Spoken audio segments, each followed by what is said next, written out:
வணக்கம் ஜெரி குக்கரி. இன்றைக்கி என்ன பார்க்க போகிறோம்னா பட்டர் குக்கீஸ் பண்ணுறதுக்கு ஃபஸ்ட்டு ஓவனை ப்ரீஹீட் பண்ணணும். 180 டிகிரி வச்சு ஒரு 10 நிமிஷம் ப்ரீஹீட் பண்ணிக்கோங்க. இப்போ ஒரு பவுல் எடுத்துக்கோங்க. பவுலில் 200 கிராம் ரூம் டெம்பரேச்சரில் இருக்கக்கூடிய பட்டர் ஆட் பண்ணிக்கோங்க. 100 கிராம் பவுடர் சுகர் ஆட் பண்ணிக்கோங்க. ரெண்டையும் ஒரு விஸ்க் வச்சு நல்லா மிக்ஸ் பண்ணிக்கோங்க. நல்லா க்ரீம் ஸ்டேஜ் ஒரு மிக்ஸ் ஆனதுக்கப்புறம் ஒரு 2 ட்ராப் வந்து வெனிலா எசன்ஸ் ஆட் பண்ணிக்கோங்க. வெனிலா எசன்ஸ் ஆட் பண்ணி நல்லா மிக்ஸ் பண்ணி வச்சுக்கோங்க.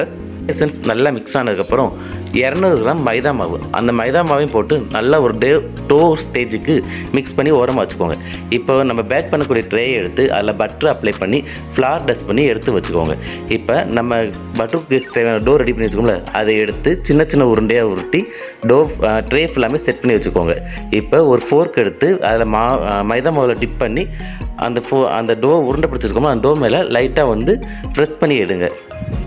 இப்போ அந்த ப்ரெஸ் பண்ண குக்கீஸ் மேலே 2 சாக்கோ சிப்ஸ் வச்சுக்கோங்க. இது ஜஸ்ட்டு கார்னிஷ்காக தான், உங்கள்கிட்ட இருந்தால் வச்சுக்கோங்க, இல்லைனா வைக்க வேண்டாம். இப்போ ஓவனுக்குள்ளே வச்சு 180 டிகிரி வச்சு 15 நிமிஷம் பேக் பண்ணணும். பேக் ஆகிற டயத்தில் ஓவனை எக்காரணம் கொண்டு ஓப்பன் பண்ணக்கூடாது. 15 நிமிஷம் கழித்து குக்கீஸ் ரெடி ஆயிடுச்சு. இப்போ ஓப்பன் பண்ணி செக் பண்ணி பார்ப்போம். குக் பண்ணி ஓவன்லேருந்து ட்ரேயை வெளியே எடுத்ததுக்கப்புறம் உடனே ட்ரேயிலேருந்து குக்கீஸை எடுக்கக்கூடாது. ஒரு 10 நிமிஷம் நல்லா ஆறுனதுக்கப்புறம் தான் எடுக்கணும். அப்போ தான் வந்து குக்கீஸ் நல்லா க்ரன்ச்சியாக வரும். நம்ம குக்கீஸ் ரெடி ஆயிடுச்சு. தேங்க்யூ.